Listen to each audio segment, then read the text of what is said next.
جمعات ته چې لاړ شي سلام اچول سنت دي، دا په آدابو د جمعات کې ده.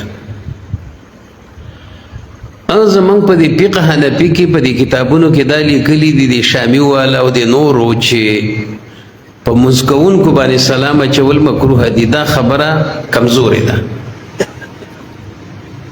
سلامک مکروه علی من ستسمع او مسل ذاکر وتال او نورم داسې شعرونه را نقل کړي دي. نو دا خبره کمزورې ده چې ګنې په مونځ والو باندې به سلام نه اچي. یو خو به ستاسو خیر ټول خلک په مانځه نه وي ولاړه، څوک قسم ناسي، څوک مونځ کوي، څوک تلاوت کوي، نو بس سلام واچوه، څوک به جواب درکړي او د مونځ والا لم جواب ورکول ناروا نه دي. خو آداب دا دي چې بس ته سلام وکړه. یو دو درې حدیث راته وایم. عبدالله ابن مسعود رضی الله تعالی عنہ وایي چې موږ به په ابتدا د اسلام کې په مانځه کې سلام اچو، چې جمع باندې موږ څوک ولاړو او موږ به جمعات ته لاړو نو السلام علیکم ورحمت الله، نو په مانځه کې به پیغمبر علیه السلام هم جواب راکړو او ټولو خلکو به وی وعلیکم السلام ورحمت الله. وی زه د حبشې نه واپس مدینه منورې ته رالم. وی ما ته دا مسله نه وه معلومه چې د سلام جواب په مانځه کې په زوره ورکول دا بند شوی دی. نو وی ما د خپل عادت مطابق سلام واچو چې السلام علیکم ورحمت الله.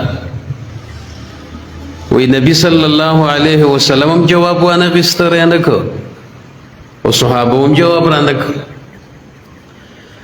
وی زه په دې خپل لکې خبر شوم چې یاره چېرته زما د نفاق خبره پیغمبر ته را رسېدلې ده، ما خو منافق شوی م نیمه، که دا پیغمبر رانه خفه دی ولې زما جواب د سلام رانه که.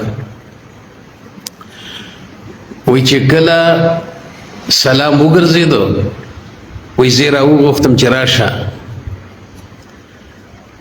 تا له موږ جواب ځکه درنه که چې په مانځه کې چې دا کم شغل دی نو مونځ کوونکي له په دې کې مشغولېدل پکار دي، جواب د سلام ورکول نه دي پکار.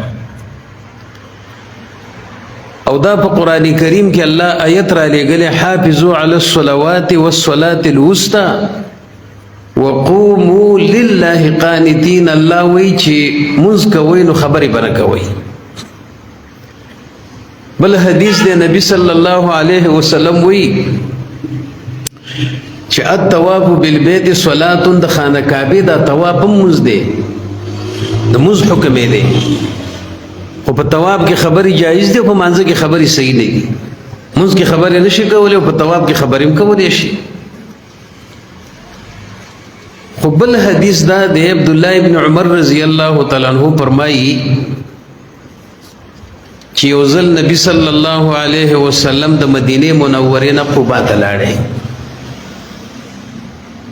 نو په مسجد قبا کې په نفل ودرېدو، ځکه چې سنت طریقه دا ده چې 2 رکعاته نفل وکړي نو د عمرې حج ته ملاویږي او اسیم تحیت المسجد پکاري. وی د قبا والا راغلو په مانځه کې به وی السلام علیکم، فجعل انصارو فسلموا علیه. د قبا مسلمانان راغلو په مانځه کې په پیغمبر علیه السلام سلام واچول شروع شو.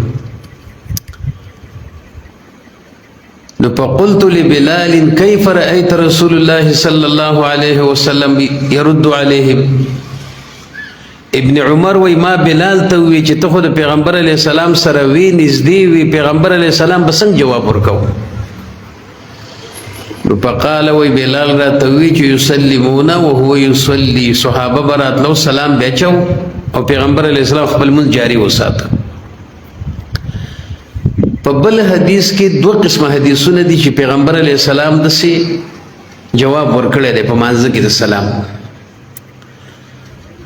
نو په مانځه کې د جواب په اشاره باندې گنجایش شته، په اشاره باندې د سلام د جواب گنجایش شته. خو یو حدیث کې اشاره اصبع راغلی ده د ګوتې اشاره. او بل حدیث کې دا دی چې د الله په پیغمبر علیه السلام داسې نه کو، نه به داسې کو، دا تلی به ځمکې ته ځوړو نو دا بره به اوچتو، د سلام دغې داسې و جواب و. اگر که ستاسو خیلی چې ته را روانې او شاګرد ته وایي السلام علیکم، نو ته دا چلو کې که ده، نو په لاس باندې د ضرورت پیش نظر من ضرورت دی، نو جواب په لاس ورکولی شي. یو دریمه طریقه دام حدیث کې راغلی ده چې یو سړی تا ته پته چې نه ځي او تا سلام وګرځو، بیا ورته وایي وعلیکم السلام، او خو به سلام ډېر مخکې کړی، را به شي السلام علیکم، تا جواب ورنه کړ، او چې کله دې سلام وګرځاو نو بیا ورته وایي چې وعلیکم السلام، راشه مونځ باندې ولاړو. نو که په اشاره جواب ورکړم ټیک ده، او که د سلام ګرځېدلو ته صبر کوې نو هم ټیک ده. خو په دې حدیث د عبدالله ابن مسعود کې د محدثین علما وایي چې پیغمبر علیه السلام عبدالله ابن مسعود ته دا ونه وي چې بیا سلام به کوه، د سلام نه منع نه که، خو د خپل جواب نه ورکولو دلیل یې ورته پیش کړ چې ما تاله په مانځه کې د خولې جواب ځکه درنه کړ چې دا کار منع شوی دی. خو نور عبدالله ابن مسعود ته دا ونه وي چې ګوره په مانځه کې به سلام نه اچې. نو صحابه چې به کله جومات ته راغله نو په اوچت اواز به وي السلام علیکم، السلام علیکم ورحمت الله، السلام علیکم ورحمت الله وبرکاته. نو د دې ادب چې زمونږ په دې علاقو کې دا ډېر ورک شوی دی او متروک دی، کوشش دا کوئ چې کله جومات ته په ګیټ ورننوځئ، بس ښه په اوچت اواز باندې ووایئ چې